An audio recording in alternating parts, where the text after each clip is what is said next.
Okay, today on the show, our guest is Paul Salazar with the Paul Salazar Group of Hilton and Hyland in Beverly Hills. Let me tell you a little bit more about Paul. Now, with over 600 million in total real estate sales and over 200 satisfied clients served, Paul Salazar is a real estate veteran with years of invaluable experience. He has partnered with one of the top luxury firms in the world, Hilton and Hyland Beverly Hills.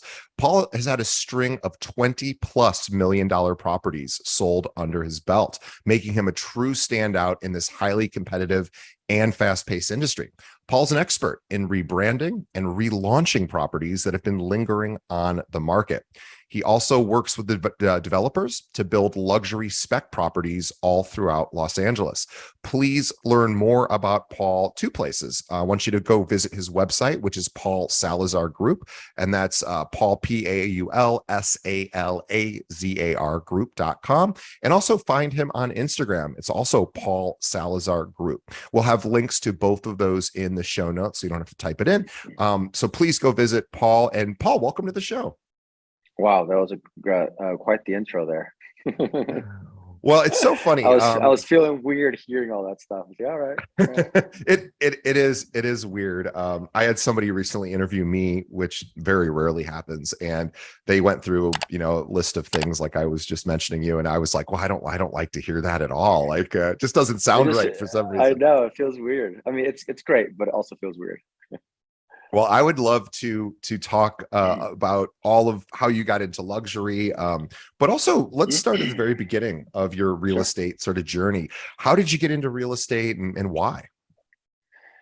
Okay, so let's start from college, right? Because let's start from like my culture. I'm Colombian, and almost everybody in my family, they have their own business. They're entrepreneurs. My dad, my brothers, my cousins, aunts, uncles, right? So it's kind of in our blood to have our own thing, not to have a boss, not to be told what to do, right? So that's one. Two is that in college, I finished college on a study abroad program called Semester at Sea. And that was my last semester of college. I finished that, and then I went into the real world, and I was like, what am I going to do? Like, I just finished traveling the world with a bunch of college kids, having a blast, drinking, partying, traveling, literally circumnavigating the entire globe. And I was pretty depressed. I got to tell you, I was not in a good place. I was working with my dad. He has his own business, but I knew I didn't want to be in his business. But I also knew I didn't want to have like a regular 9-to-5 job. Right. Like, so it was, I'm like, what am I going to do? Right. And I didn't really have any capital to like start a business. My mom was in real estate at Century 21 Beachside in Rancho Cucamonga, which is where I went to high school and which is where I lived while I was commuting back and forth to college at UC Riverside. So I would say about 3 months after Semester at Sea, I had a few interviews with some regular 9-to-5 jobs. And it just wasn't clicking for me, and then, my mom came into my room. I vividly remember this day, and she's like, she used to call me Papito. So she's like, Papito, why don't you, come sell real estate with me? And this is in '06, right? So the market is still on fire. Right. She's doing, this is like the perfect time to get in. '06. Yeah. She's doing really well. Like, she's traveling, she's selling a bunch of real estate. I'm like, you know what, that sounds good. I was like, all right. I was like, yeah, sure. Let's do it. And so that's how I started to get into real estate, is selling real estate in Rancho Cucamonga for Century 21 Beachside. Wow. And you came in at such an interesting time. I actually bought my first condo in 2006. And upon retrospect, maybe not the ideal time for me to have bought a condo. Of course, none of us really knew that back then. It wasn't like the writing was so obviously on the wall, of course. But so you started kind of towards the end of that boom. And what was it like, starting off in 2006? I'm very grateful that I got at least a year of decent market under my belt, of like doing transactions with my mom as I'm learning the business, right? I also helped enhance her business as well, because, I had a business background in college, right? Which helped a little bit. Let's be honest, you don't really learn a lot in college, at least specific to real estate. But I think I was able to use what I learned in college to help her grow her business. And so we created the Salazar team. It was Team Salazar. That was the name of our team, just me and her, and we had like a part-time assistant. And again, I'm very grateful I didn't start in '08 because I probably wouldn't have made it, and I probably wouldn't have still be in the business. So it allowed me to stay in the business, to have some money saved up for the rainy days of 2008 through 2012, right? Yeah. So again, very, very grateful for it. But at the same time, I was selling very small properties, $200,000 properties, 300,000. Every once in a while, we'll break a $500,000 property, and I was really excited about that, you know. But it was great, I'm again very, very grateful for that opportunity that my mom gave me. Yeah, it's a really good opportunity to be able to work with somebody who's established, who's successful, and also you get to learn. So I imagine your mom was I imagine a pretty great mentor to you. She was, and we've always had a really great relationship. And I was living, so my parents were divorced already, so it was just me and her in the house. So again, if you're starting real estate and you have like a bunch of bills and debt, it's really hard because it takes about Yes. 3 to 6 months, maybe a year to get going. So living at home really allowed me I had very, very little bills, maybe $1,000, maybe $2,000 a month, which is nothing, right? In retrospect, so Yeah. if I closed one big deal, big being, $300,000 or something like that, I would keep $5,000, and I would have enough money for like 3 months. And that's what I would do. I would save up the money, and I knew I had enough money to last me another 6 months. And then I just kept on growing that nest egg to a year, to 2 years. And I just kind of kept on growing from there. Wow. And at what point did you decide to make a shift from working with your mom or working in Rancho Cucamonga, and then making a shift to where you are now? Yeah. So the crash happened at the end of '07 and '08, right? I started selling some short sales. That's what kind of kept me kind of going, is just selling short sales, right? Mm. And my mom always pushed me. She's like, Papito, you can always sell, luxury properties. Like, why don't you go out there and to like Beverly Hills and like start selling some luxury properties? And to me, I always had doubts, like my mindset wasn't there. Like, I was like, I don't think I can do that. I don't know anybody there. I don't know the market there. I don't have any connections. And even though we live only an hour away, but I could be from Ohio, it'd be the same Right. freaking thing, Felt like like another universe almost. Yeah. a completely different universe. And I had no connections. Like I literally knew nobody that lived in that area. My whole family was in Rancho or Pasadena or in this area, right? So at the time, my girlfriend lived in Brentwood, which is like Sure. West LA, the West Side, right? And so I was commuting back and forth, right? And my mom had gone to Colombia in 2000, at the beginning of 2009, or 2008 or something like that. And she had met her now husband, right? So it was a perfect transition. She had called me, and she was on vacation for like a month in Colombia. And she's like, "Hey, I wanted to let you know that I met some guy." And like my heart dropped. It's like, "We even met some guy, in Colombia." And she's like, "Yeah, I met some guy in Colombia." And of course, being the son, and she's being divorced, I was very protective. So Sure. Of I course. was like, "Oh, I don't know about this, mom." She was like, "Yeah, we're gonna get like thinking about getting married." I'm like, "You just met the guy like a month ago." So, but it ended up working out, right? So since I was commuting back and forth, my mom had now planned to move to Colombia to go live with her now husband. It was a perfect transition for me to be like, you know what? Let me move to LA. Let me try it out, give it a shot. I had saved enough money for about 6 months of living in LA, right? So my plan was I moved to LA to downtown LA. So which is kind of like not in Beverly Hills or not in the West Side where I live now, Sure. but kind of like a middle ground, because like all my friends and family still lived in Rancho, right? So Right. I didn't want to be too far away from them as well. So I moved to downtown LA with my best friend from college, and we got a place together.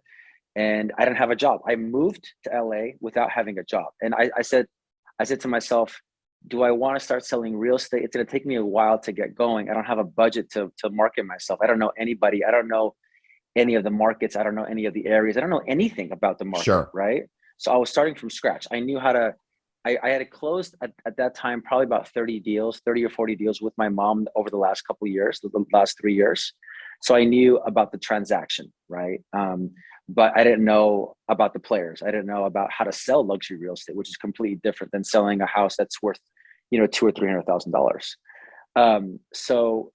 So she moved to Colombia in 2009. I moved to downtown LA, and I said, you know what? What I should do is I should probably work underneath a top agent, right? So I emailed my resume to about 10,000 agents. I downloaded all the Wow. emails. I Smart. downloaded I yeah, I love downloaded that. all the emails from the MLS, and I had emailed, and I emailed every single person, right? I love And it. I got a bunch of interviews. I got about 17 interviews, you Wow. know. And my last interview was a call with Chad Rogers, who was at the time on Million Dollar Listing Yeah. on Bravo. He was one of the original cast members, and he was working at Hilton and Highland. And when I'm doing my research, I'm like, this is the best firm in LA, one of the best firms in the world. Like, I really want to be at this firm. And I had gotten no calls from anybody at Hilton and Highland.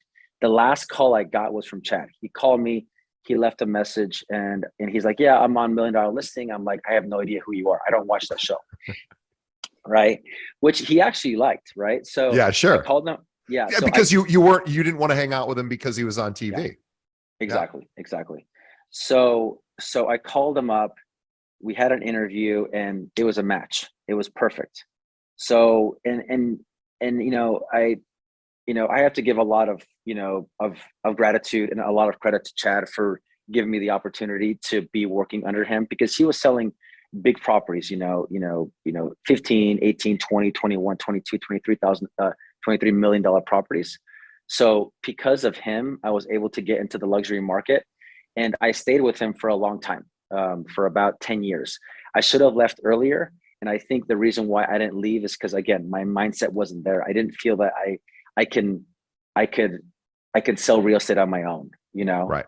So Chad really taught me how to deal with these high net worth individuals, how to deal with business managers, how to deal with lawyers, how the transaction worked, how to list properties in these areas. And his community was Malibu Colony. And if you're not familiar with Malibu Colony, it's only 120 houses right on the beach in Malibu. It's a gated community. Sting lives there. Jason Statham, Pamela Anderson. I mean, so many celebrities call this place home, and his family owned a house there. So he grew up in this community. So most of the deals that we did were in this community. So I really got to know all the big players, from working with him. The only downside with working with Chad is that he already had a network, right? Yeah. So he wasn't really out there prospecting like I do nowadays. Sure. So I really didn't learn the business side of real estate through Chad. I just learned how to talk to people that are lawyers or CEOs or billionaires, right?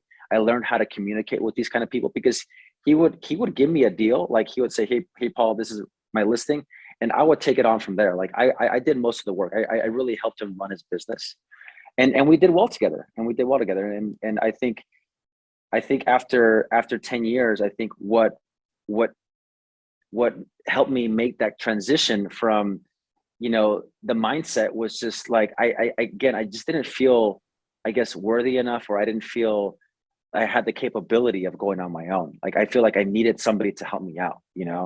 And I started to listen to some podcasts, and Tom Ferry's podcast really kind of resonated with me. And I Sure. really loved to hear what he had to say.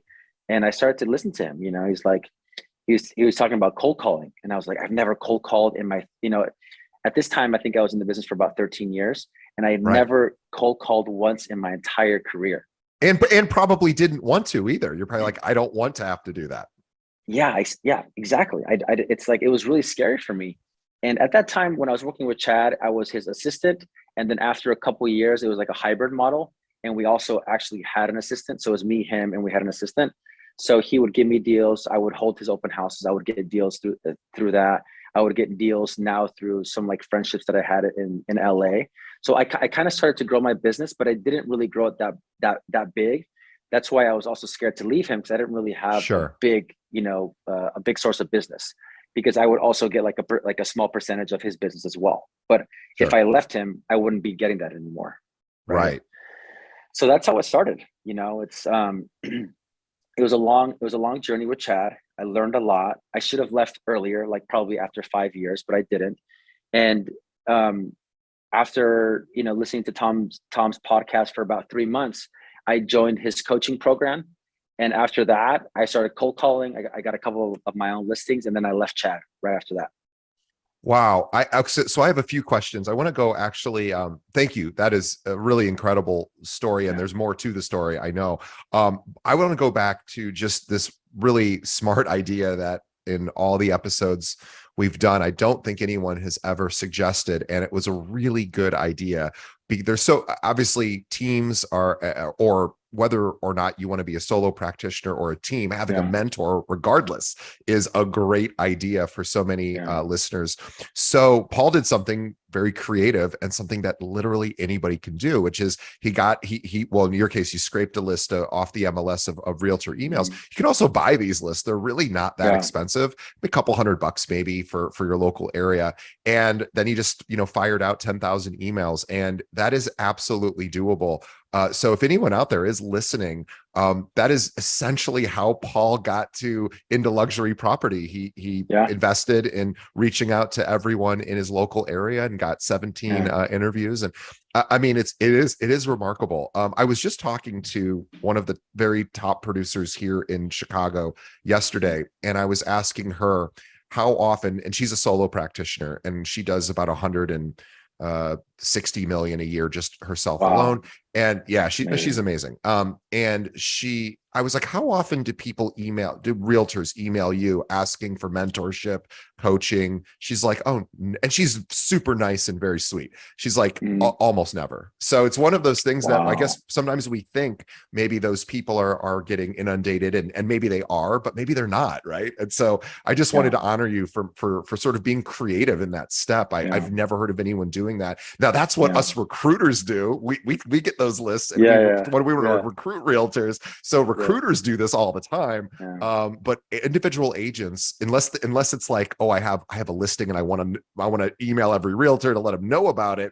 That's Yeah. another reason why sometimes people do it. But as far as like to find a mentor or a partner, boy, what a smart idea. So again, Yeah. I just wanted to step on that a little bit because I think it was a really, really smart play. The Yeah. other thing too, I want to talk about so many of our listeners, and I've obviously, people who are your peers are probably like, how do you get into luxury? Well, you just told the Yeah. story of how you got introduced to that world, but then there's that whole step of like, I didn't grow up in Malibu. I didn't grow up in this gated community of 120 homes where everybody knows me Right. because those are my neighbors, and Mhm. that's what I grew up with. And yes, you were introduced to that world, but then it is this pretty big shift of like, I'm going to cut the cord and try to build my own business. And you said, looking back, maybe you stayed longer than you needed to, Yeah. but that does require a massive mind shift change to say, okay, I can survive and thrive in that world, even though that isn't my background and it isn't necessarily what I've known my whole life. So I'm curious on what you learned with Tom Ferry's coaching program, which everybody who listens probably knows who Tom Ferry is. If not, Mhm. he's incredible. His dad, Mike Ferry, is kind of a famous guy in the Yeah. Yeah. in the coaching movement. Brian Mhm. Buffini's another guy. So it's usually Yeah. Mike Ferry, Brian Buffini, and Tom Ferry are kind of like the three Yeah. biggest names. And all Yeah. three of them have really great stuff to offer. Tom Ferry has kind of having his moment the last like 10 years. He's kind of been the Yeah. guy who's everyone's kind Yeah. of paying attention to. But what did you learn from Tom's coaching, coaching partners about how to shift your mindset?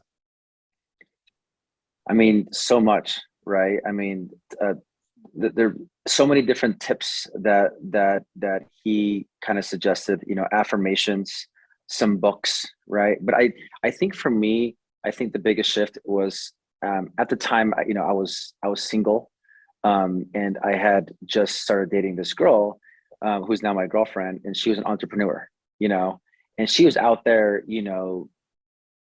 just like putting herself out there, and I wasn't doing that. And so she really kind of inspired me to be like, I can do more, right? Like I can do more with myself. Like I don't need somebody else to help me. I can do it on my own, and I think I don't know if there was one thing. I think it was just kind of listening to his podcast and actually the interviews, just like this kind of interview that like Tom would do, and the interviews that you do, DJ, are so important because they allow the listeners to get inspired to hear the stories. Because to me, those stories really help me be like, wow, that person did it. That person did it. And now I start to say, why can't I do it? So those stories really helped me out. And when I was with Chad, I wasn't really into the business. Like I was more traveling, I was partying. So I wasn't really focused on my career. I was really more focused on just having a good time, to be honest, you Sure. know? And since I had a girlfriend, I had more time to kind of focus on my career instead of, traveling and doing all these other things. Right. But I think hearing the stories was really the most important thing for me in kind of shifting the mindset, right? Because I heard all these stories of all these other amazing agents that started from nothing, or they, didn't have anything, or there was, everybody has their own story, right? And some stories I can't relate to as much as other stories, right? So like I may relate to certain people, but I may not relate to other people, right? So, Sure. but listening to those interviews was my favorite thing, and to this day, I still love to hear those interviews because I learned so much about what these people do, how they grew their business, and I always take one or two things and I implement that in my business. Yeah, well, boy, that's exactly our goal on the show. So glad that worked for you because it's funny. I was thinking like, oh, it would be really fun to have Chad on the show, and it probably would, and I'm sure he would be excellent. But the moment Yeah. people hear, oh, like if I say, how'd you get into luxury? It's like, well, I grew up in this area that, that's immediately when a lot of our listeners would be like, oh, okay. Well, Yeah. I Yeah. didn't grow up in an environment like that. So Yeah. yes, easy for that guy. And of course it isn't necessarily easy if just because you grew up in that environment, but it Yeah. is not as relatable. Right. And so I love that, 100%. that you sort of infiltrated it in a good way and sort of went, oh, I belong here. I can thrive in this environment, and just learning how to communicate and maybe with people who are in that ultra high net worth space, and understanding their needs, understanding what the goals of people like that, who I imagine there's people there, you have clients that probably have whole teams of people that you have to Yeah. meet with, financial people, Yeah. accountants, attorneys, agents, Hmm. whoever it might be. Yeah. Yeah. It's not, I imagine it's not just usually like one single buyer and one Hmm. seller and then the Yeah. agents on either side. So what would you say, so anyway, just to continue on in your story, so you decided, you got the courage to kind of go off on your own, cut the cord, and then, did you feel at that point that you had made enough headway into your sphere of influence that you were able to sort of survive that way? You know, again, I think I've always had enough money to survive 6 or 12 months, and I think that's an important thing for agents to hear, right? And I don't have any kids, right? I don't have any kids yet, so it's easier for me to grow that like nest egg, right? Just for Sure. me. But for anybody else, everybody knows how much they need every single month to be able to say, you know what, if I'm going to go into a new business or to a new venture, I have this much time to actually excel before I'm like, broke, right? So I've always been comfortable in that regards where, I could have left, 5 years before leaving Chad, because I had that money. I just didn't have the courage, right? So for Yeah. me, it was luckily the coach I had was very inspiring too. Her name is Mary Jett. She is now the head of all coaches at Tom Ferry. She is an amazing person. She's just like a mom, and she was coaching John Grauman, who is like one of the top agents in the nation. She Yeah. was coaching Gary Gold, who sold the Playboy Mansion, who was at Hilton Hyland, and Gary was actually the one who recommended me to Mary Jett, you know. So I again very grateful to Gary Gold, who's now a Coldwell Banker, because I called him and said, "Hey Gary, I know that you're coaching with Tom Ferry, And when I'm doing, all my research, she's like, yeah, call my coach, Mary Jet. So I called Mary Jet. She was coaching like 75 people. Wow. Right. And she's like, hey, why don't I send you, 3 or 4 recommendations here at the Tom Ferry coaching, network that may be able to assist you. I talked to those coaches, but I didn't have the same connection that I had with Mary Jet, So I called Mary Jet again. I said, hey, Mary Jet, I know you're busy. I know you have a lot of clients. I'm very coachable. I am ready to go. And please coach me, because I know that you have what it takes to help me grow my business. And she said, you know what, Paul, let's do it. And so Wow. again, so grateful for Mary, because she actually really inspired me to leave Chad. She didn't push me. She inspired me. That's the difference. I did it on my own. She was Sure. actually shocked. After 2 months of being coached by her, I left Chad. And then 3 months later, I hired my first assistant. Wow. Yeah. And so what I'm really hearing is she gave you the courage to bet on yourself. Yeah. Yeah. And it's funny too, because betting on yourself is a very scary endeavor, even for the most confident person, because it also could not go well. And in your case, you really have to commit, and you did. And you made it work. So you left, you found the courage to do that. Your coach, of course, helped you, change your mindset to this, like, you can do this, but also I'm not going to push you to do it. It's a decision you have to make on your own, and whether you do it or not, I'm still your coach. And you did it. And then how did things, blossom from there? Well, so again, I didn't have a network, even though I've been in LA for a long time. I think my network was really outside of LA. I had a small network in LA from, just kind of meeting people at, going out and whatnot. But I really didn't, I'm not really a networker. That's not how I get my business. Right. And a lot of people in LA that are successful actually are good networkers, but that's not me. I don't like to go out at night and like schmooze. That's not my thing. So when I was, listening to how other agents, grow their business, cold calling expireds was a great way to grow the business. So I started cold calling expireds, and that was so hard for me to start doing that. And I actually started cold calling expireds, I think, before I hired Mary Jet at the Tom Ferry organization. And then I hired her. But I basically started cold calling expireds every single day. And I was horrible at it. And I was so nervous getting on the phone. Like, it was like traumatizing for me. I was like, and my girlfriend is like, why, what's going on? And she's also a coach herself, so she was kind of coaching me through this whole process. But again, it was just like the mindset, like I just wasn't there, and I didn't have the confidence yet to really cold call these people. And when you're cold calling, 2, 3, 4, 5 and plus $1 million houses, they're getting calls from everybody and their mom. Everybody. Like people from like an hour away are calling them. It's nuts.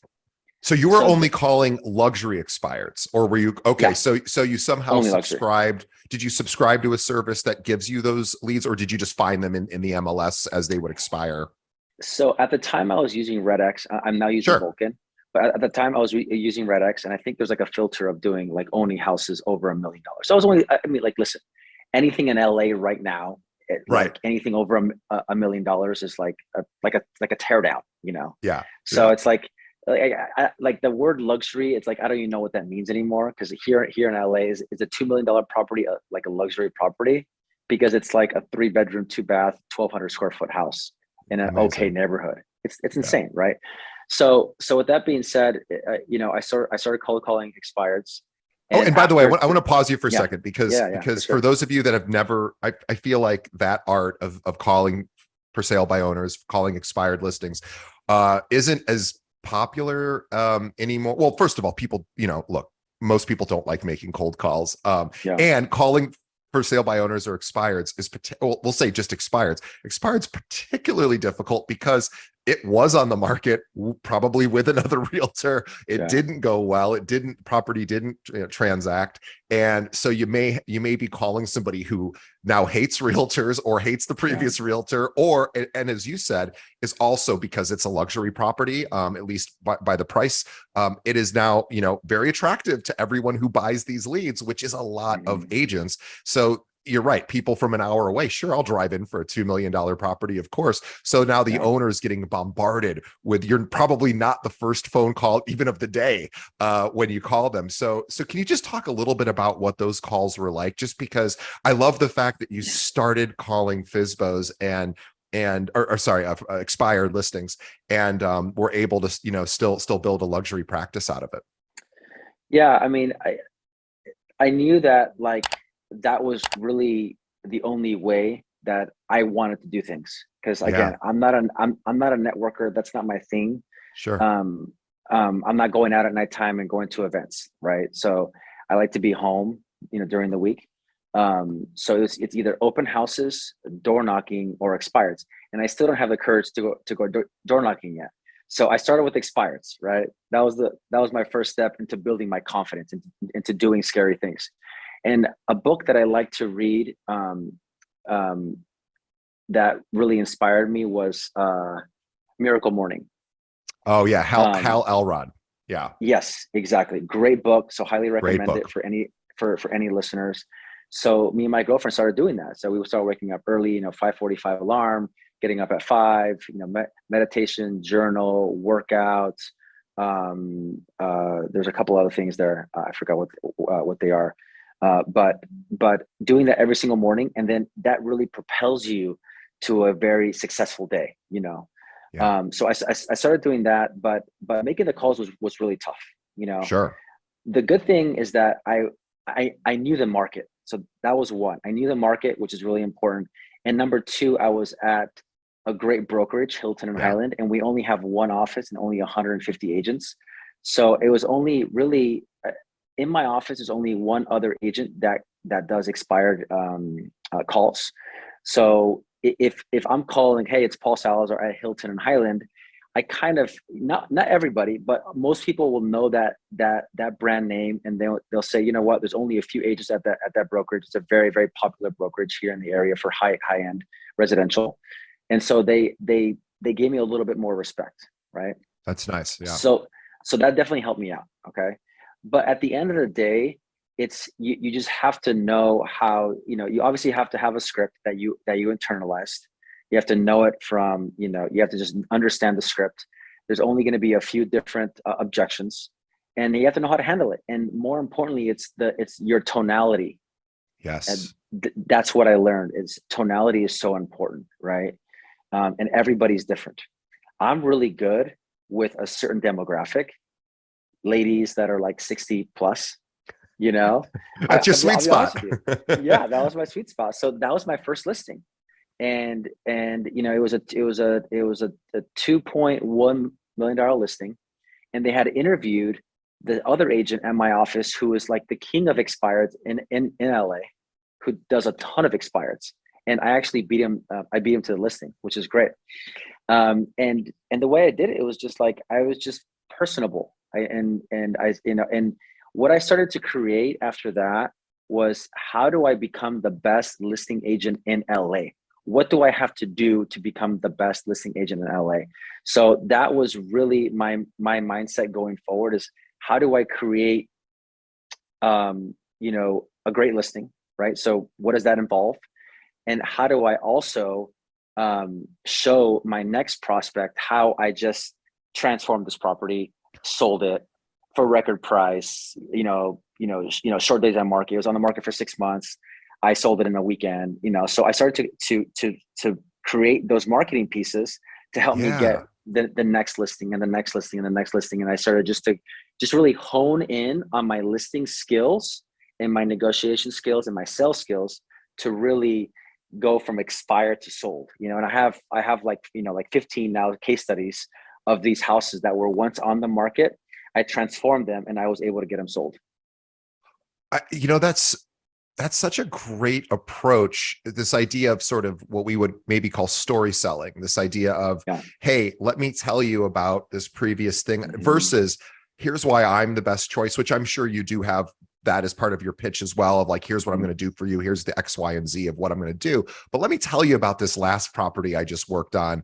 Here's what I did to that. Here's the result. And you're sort of sharing that whole Yeah. journey to somebody. That's a very powerful approach that I suspect a lot of agents don't think that way. It's more like, hey, if you look at my reputation, if you look at what I do in general, I'm a big deal, or without saying I'm a big deal. Whereas you're telling very specific stories of previous experiences you have, and that's Yeah. a very unique approach. Actually, I think that's quite smart, and obviously started resonating with these expireds. And honestly, like because of expireds, like that's what helped me grow my business. Like that it's because of expireds. Because from there you hold open houses, you find buyers. From there you go door knock the neighborhood. From there you start little by little, start building your business. And like again, I think 60% of my business right now is still expired, still new business, because I don't have enough old business to get repeat clients. I don't have the like the luxury of being like, hey Paul, you sold my property 2 years ago. I want to buy something. Like I rarely get those calls, maybe 2 or 3 times a year. Obviously, as I grow my business, I'm getting more and more of those calls, but I still cannot rely on that. I still rely on circle dialing, on door knocking, on sending mailers, on calling expired, and doing open houses. Let's talk about door knocking because so few of our guests on I've had a few guests that have talked about door knocking. I suspect Mhm. more have done it and maybe just don't talk about it. But that is also, I think, a very courageous thing to do, and it's very difficult. So as tell us your approach for door knocking. Just, are you door knocking in neighborhoods where you're currently selling a property or just sold a property? Oh, by the way, I helped your neighbor Mhm. down the street, just wanted to introduce myself, that kind of thing. Or how did you go about doing that? Well, I have a geo farm, right? So here in Venice, in the West Side, Venice Beach, I have like a 500 home community that I'm constantly working on, right? So that's how I started door knocking, right? And again, this is all from Tom Ferry, Mary Jet, saying, hey, you have to have four lead pillars. One is so when I first started coaching with them, it was geo farm, expireds, open houses, and then my past clients, which is very very little, right? Sure. So door knocking to me is the most effective way of prospecting, hands down. You Wow. can't beat it. I More love it. effective than calling expireds. It just takes a lot of time and effort and energy, and Sure. that's why people don't do it, because it's like you have to go out there, you have to have like a marketing piece, you have to go and door knock. It's like it's a lot of time and effort. Cold calling is a little bit easier. You're at home, you could be in your PJs, you could just get out of bed and do it, right? But when you're door knocking, you have to, I gotta shave, I gotta look good, I gotta look presentable. Sure. I gotta understand the market in this little area. But I've from one of my door knocking deals. This is actually during COVID, right? Where I Wow. couldn't actually door knock, but I was still passing out flyers. And if somebody was out in the front of the door, I was, like if they're out in their yard, I would talk to them. So funny story is like I wanted to start. I wanted to get into selling new developments because Santiago Arana, who's one of the biggest agents in the nation, he's here in Brentwood. Actually, he actually interviewed me when I first came to LA in '09. He didn't hire me, but he's a great agent. I always look up to him because he's kind of like me. Like he's a Latin guy like me. He came from nothing and he's built an amazing business. I mean, he's a freaking baller, right? But he built his business on door knocking, and he found a lot of teardowns, and he was able to sell those to developers, and then the developer built a 20, 30, 40, $50 million house, and now he's selling those houses, right? Wow. So that's another great way of getting into the luxury space if you're in an area where there's a lot of teardowns and development opportunities, right? Is to start door knocking those houses, finding those sellers, finding the developers, which is super easy, right? So that was one of my first development deals a few years ago, was during COVID, walking around in my geo farm. I knew I picked this geo farm because it had a lot of tear down potential. And a tear down is going to be three deals, three sides, right? You rep the seller who's selling the development opportunity, you rep the developer, and then you rep the developer when they sell it. And a good chance that you get a lead out of it or a buyer, and you double end it. So there's a possibility of four sides and one deal there, right? So there's a really, really good chance that you can make some good money on these teardowns. So anyway, so I was door knocking. I met the older couple. They were super sweet. They knew nothing about real estate at all. Their father just had passed away, so it was a trust sale. They had to pay no capital gain, so it was perfect for them. They were going to cash out. I found a great developer that I now have sold multiple deals to, and that's how I kind of started. Right now, selling brand new developments was just by door knocking these houses. And this idea of cold calling developers, not to, hey, I want to rep your next project, which of course every realtor would want that too. Sure. But you're saying, hey, I've got a deal for you, essentially. Not a deal. I've got a transaction possibly for you. Mm-hmm. Not a deal as in like I've got a special offer for you, but I've got this property that you might be interested in, Mr. and Mrs. Developer. I've never heard of anybody doing that. I don't know why that has never been talked about. That is a brilliant approach to providing value to a developer, to which they're like, hey, this guy's great. He's giving us business. We're going to use him for, maybe other things we're doing. Yeah, for sure. And I think my pitch to these sellers that own these teardowns, and not all properties are going to be considered teardowns.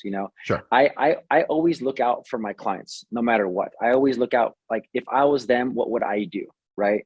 There's some houses that you can slap some paint on it, change some countertops. And we'll talk about that a little bit later on, because I also specialize in refurbishing a house, redoing a house and selling it to an end user, right?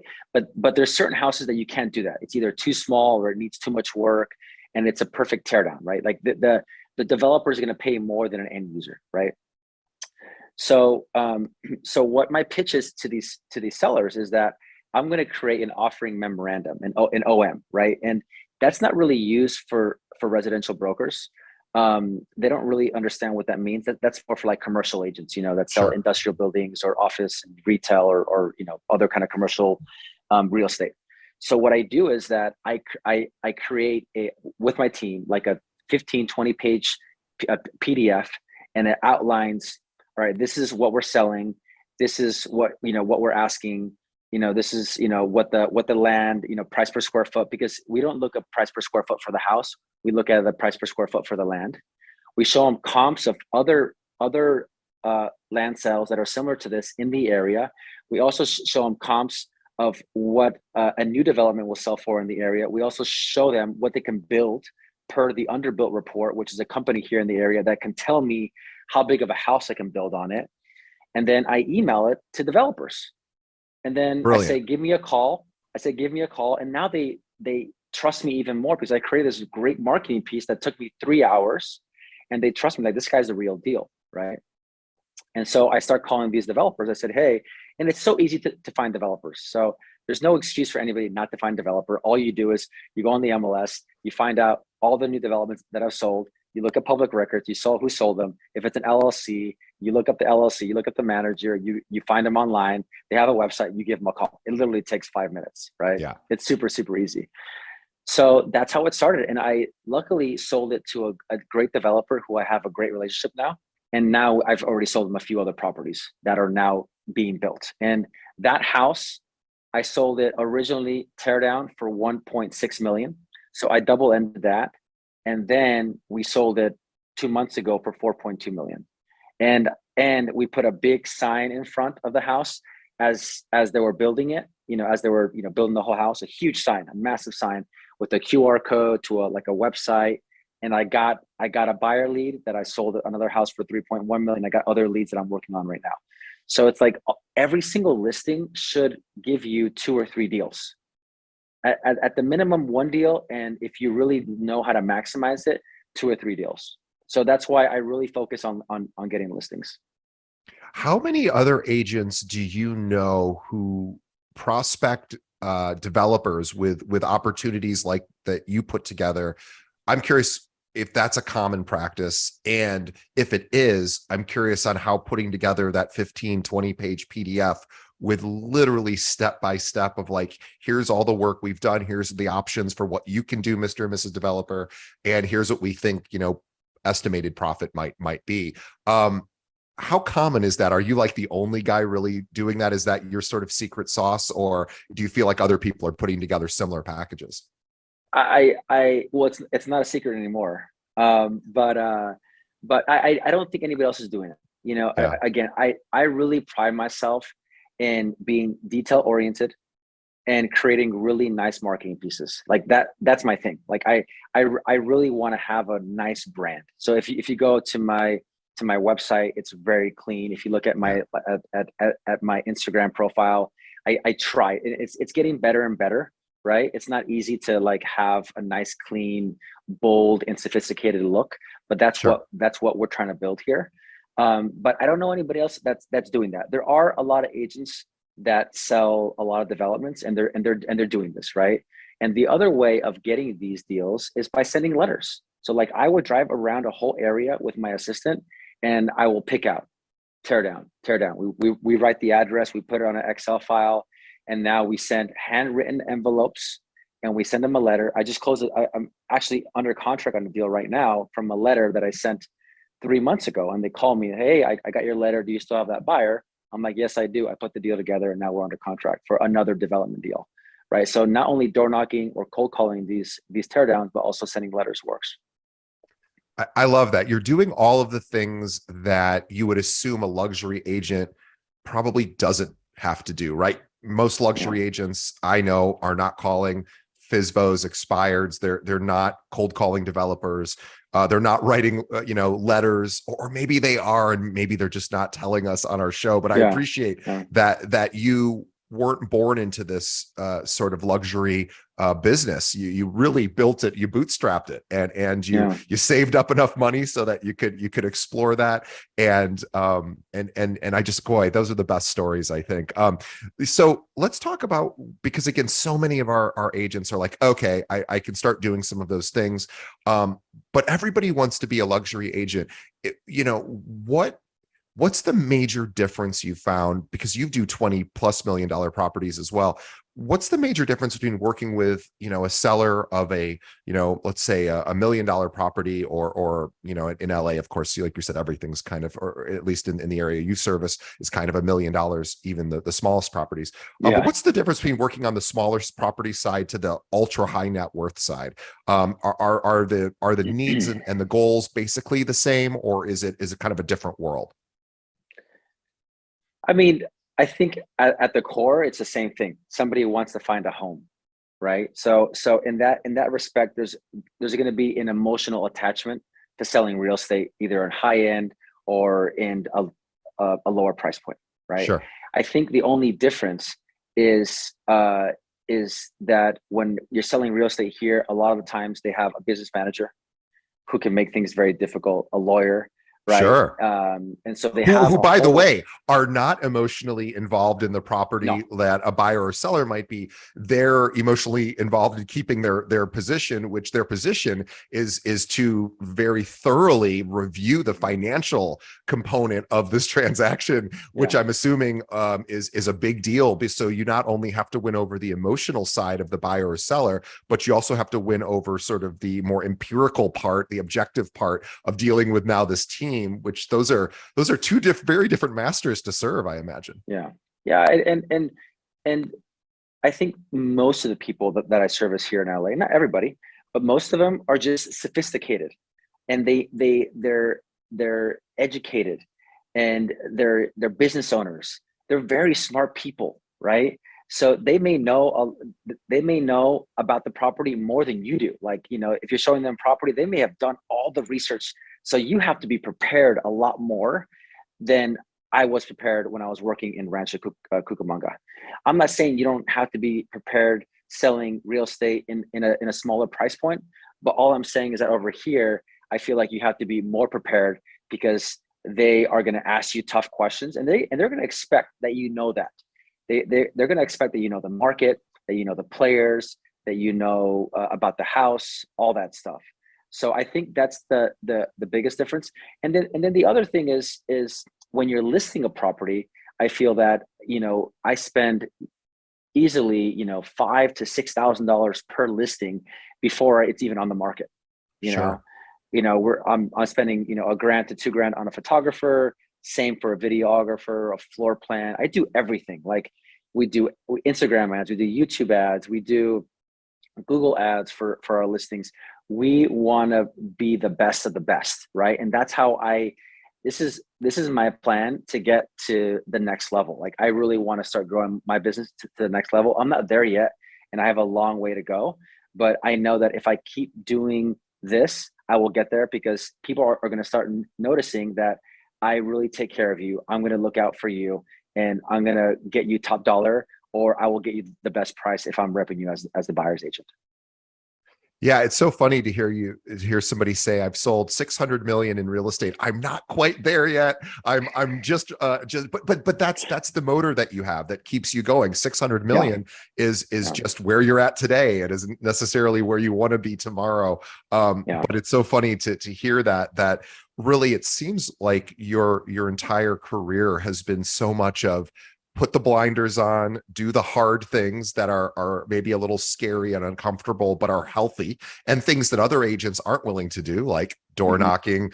I mean, gosh, I would bet less than 1% of agents have ever door knocked or made a cold call, quite honestly. Hmm. Yeah. I don't think people even do that as much anymore. And yet Yeah. here's somebody, like you who still does it. And that is, you would think a luxury agent wouldn't be going door to door. We sort of have our own misconceptions about what that even means, but it is one of those rare arts, this door knocking and letter writing, that people really appreciate if done the right way. It's absolutely a lost art and has obviously been part of the secret, not secret, but part of the reason for your ascent. And so let's talk about, you know, I'm sure there's people that reach out to you that goes, I want to break into the luxury market.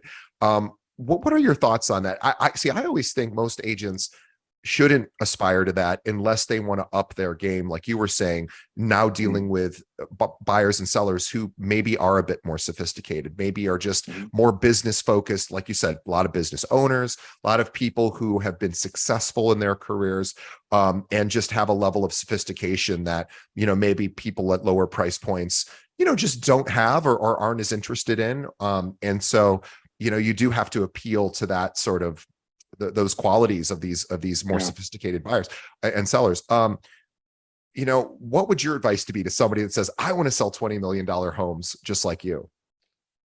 You know what? I think people glamorize because of what's on TV, selling Sure. sunset and Yeah. $1 million listing, and they think it's just like so easy. When you go into a luxury market, the competition is at a different Oh, level. This is why I have to up my game. The only reason why I'm doing it is because when I lose a listing, I'm like, all right, why did I lose that listing? What can I do better? Now I'm adding another piece to my arsenal, little by little, sure. right? So, being part of the Tom Ferry organization, I see people in much smaller markets selling $500,000 houses that they're making 10 times more than me. You know, so I think for an agent, you have to think about, is it about is it about the glamour of selling luxury real estate, or is it about the money? Because you can make more money selling $500,000 houses with, obviously more units, than selling luxury property and selling just, five or, or 10 listings or And sales per year. not having to spend 5,000 plus per listing to market it. Yeah. Yeah, exactly. So again, like if your dream, like for me, my dream was never to sell luxury real estate like that. I never, got into real estate to be in Beverly Hills. It just kind of fell into my lap, right? My mom kind of pushed me. My girlfriend was living here. I got the assistant position with Chad at Hilton and Highland. So everything you know, kind of just, like the road kind of led me there, right? But it wasn't like I was like, I want to sell, $20 million listings, that now I do, right? But before that, it wasn't really a big deal. For those agents that really, really want to get into luxury real estate because they love those kinds of houses, they want to work with those kinds of people, that's great. You should do it. I think joining a team is obviously, I think, having a mentor, joining a team should be the first thing you do, 100%. You have to learn about how, what it takes to be a player, learn the players, learn the area, learn the markets, who are the buyers, who are the sellers, right? And then after that, create a plan. How am I going to get, open houses is a great way of finding buyers, right? Cold calling, door knocking. I mean, there's so many stories out there. Santiago Arana door knocked Brentwood for years. He's killing it. The guys on Million Dollar Listing, Parnes, the Bond Street brothers, they also door knocked in Bel Air. So there's so many stories of people that are not even from LA and they Yeah. want to do luxury real estate, but they grinded their way in. You got to grind your way in. It's super, super competitive. So if you got what it takes and you're competitive and you're willing to grind, then go ahead and do it. Why not? I mean, anybody can do it. I did it, and everybody, a lot of other people did it too. Well, I think that's really such an inspiring message. If we sort of look back at your entire career, yes, there were opportunities that allowed you to get introduced to different types of audiences that you now work with, but nothing was handed to you at all. You made your own luck by doing the things that maybe other agents wouldn't be willing to do, even from starting, with sending out 10,000 emails to other agents. And by the way, not being a guy who's a self-promoter, right? That is something you would think maybe a self-promoter or a schmoozer would want to do because it's a good networking sort of exercise. You were just like, I need to find a mentor here. And so you earnestly sent out all these messages. And then, everything, you continue to do things like that throughout your entire career, continue to do it today. It's not like, oh, now it's just, I just get calls all day from developers and from luxury, buyers and sellers.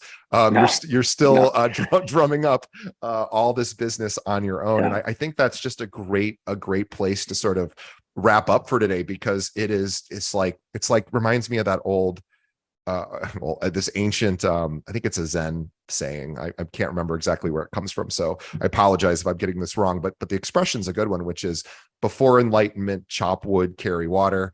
After enlightenment, chop wood, carry water. It's like you just got to keep doing the hard things, because that's what keeps everything going. It's not like you don't feel like you've arrived, so to speak, because you're still doing the same exact things, and that's oddly but also absolutely makes sense of why you're continuing to be successful. And who knows, maybe one day it'll all just come into you without that much effort, but it's working for you, and it's a great reminder of just practicing the fundamentals and consistently applying those, just the same way we built our podcast here. It wasn't any one interview that got us, it's just consistency and talking to people like yourself, and what you shared was really super inspiring today. So I hope, I don't even hope, I know our audience has received a tremendous amount of benefit. For any agents out there who might have clients that are moving to the more exclusive areas of LA and the suburbs, and are looking, maybe they don't service that particular area, maybe they're in a different state, but they have clients who maybe have second, third, fourth homes, and they maybe want to partner with a top agent like yourself. Or if there's anyone who is in the Beverly Hills and surrounding areas who's a buyer, seller, investor, developer, renter, who wants to work with you directly, what's the best way that one of our listeners could reach out to you? Call me, text me, email me, Instagram.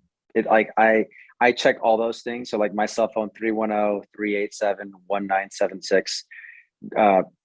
Call me, shoot me a text, email Paul at paulsalazargroup.com. Instagram at Paul Salazar Group. So very easy to get in touch with me. I've actually I've had people reach out to me to ask for advice. I always give them a few minutes of my time because I listen. I respect that. I was there at one point, and I respect people that like go out there and reach out and want to ask for advice. I've actually given there's like a kid in high school that sent me a long email saying he wants me to mentor him. I brought him to my open house. Now he helps me out with things. It's like when you put yourself out there, the world is going to give you gifts, you know, and I think a lot of people don't put themselves out there because it feels vulnerable. You got to get uncomfortable. You got to be Sure. vulnerable. And the more vulnerable you get, the more uncomfortable you get, the more difficult things you do, the more you start to feel like empowered by yourself. Like, wow, I can do that. You know, I think that's probably my biggest tip for any listener here is just start doing small things every single day that are difficult. You know, taking a cold shower in the morning, waking up early, working out in the morning, making one cold call, door knocking one door, you know, going out and just meeting somebody, striking up a conversation, and you start to realize that, wow, why am I even worried about that? Why was I scared about that? You know, we just have these fears because, you know, we've had this. It's a human condition, right? Sure. But once you get over this, then you start to get more empowered and you start to do more and more difficult things. Like I still have a lot of things that I want to do that are difficult, that I'm still, you know, getting to little by little. Cold showers is such a great example of a small thing that anybody can try, and it is shockingly difficult. It's more difficult than you think it's going Yeah, to be thinking about it yeah, now. It's actually 2 times harder than what yeah, you're even thinking. And yeah, I want everybody to try this tomorrow. And it's not because having a cold shower in and of itself is anything. It's yeah. it's the idea of it. And people say there's some health benefits, whatever. That may or may not be. But what there definitely is a benefit is if you can make it 30 seconds, 60 seconds Hmm. and complete it, you will feel as Amazing. much jubilation as if you just ran a marathon, because it is Yeah, that difficult. And that is an easy win. It's not an easy one. It's a very difficult win. If you can do that daily, I promise, just try it once tomorrow. Try to make it 10 seconds on ice cold, all the way to cold. yeah, It's yeah, tough. I did yeah. it for about a year. I need to get back into it. I did it many years ago. It took me months to find the courage to do it. Months and months and months. And it Yeah, sounds I know. silly. I I feel know you. I'm just talking about this one specific thing, but it's something that you will, again, you will feel unbelievable as you walk out of that shower. Agreed. You'll be like, Yeah, I just did something crazy hard. And you're yeah, right. Then other things, which maybe aren't quite as difficult, don't seem as bad as they exactly. did before. So, oh my gosh, what a great thing. So do hard things, people, that are healthy. Do hard things that are Yeah, healthy. And Paul, what a great place to wrap up. So everyone go, please. Paul's a wonderful guy. Reach out to him if you need some assistance. Also, if you have clients that are moving to the Southern California, talk to Paul. He wants to chat with you, and he yeah. certainly is a great realtor to have in your database. And Paul, on behalf of our audience, thank you so much for coming on our Thank you. show. This is Yeah. such a pleasure to have you. And if I ever make it out to LA, I haven't been there in many years. I need to come back. I want to Please do. say Yeah, hi to you in person and yeah, yeah. see We'll you in grab lunch or action. dinner. That would be Yeah, fun. absolutely, And on absolutely. behalf of Paul and myself, we want to thank everyone for making it to the end of the episode. Please do us one favor. This has been an amazing episode. I want everybody to think of one other realtor that needs to hear what Paul had to say, and just send them a link to either this episode or our website, which is keepingitrealpod.com. You will help somebody by sending this to some struggling agent in your office, or maybe, another agent from a different office that that could use, this sort of pep talk from somebody who started with really no major help, and built this incredible career and is really just getting started. And it'll be inspiring to everybody else. You'll be actually helping people do that, and you're helping us as well. So please send a link to this episode. Other than that, Paul, I am so excited to continue to watch your journey. And thank you so much for being on the podcast. And we'll see everybody on the next episode. Thanks, Paul. Thank you, Jay. Appreciate it.